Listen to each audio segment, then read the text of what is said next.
Good morning po from Cebu City, Mary Chris, and si Sir Joel from Cagayan de Oro. Good morning po sa inyo from Cagayan de Oro, and those who are listening, message me. Let me know where you are from.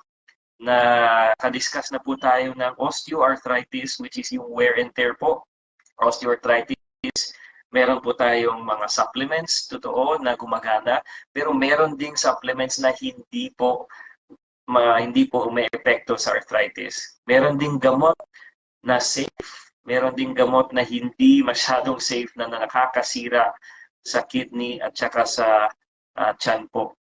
So I want you to be very careful in self-medicating kasi alam ko po mura yung mga gamot pero nakakabutas ng tiyan yung some medications, yung iba naman nakakasira ng kidney po. So going back, ano pa ba yung mga other causes ng knee pain? We talked about pain sa harap ng tuhod.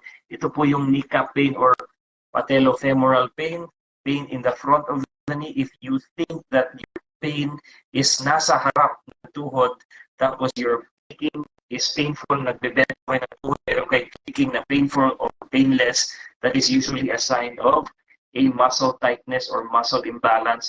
Not always arthritis, but to prove po na merong arthritis, we really need to confirm using x-rays. Kasi lalo na pag mga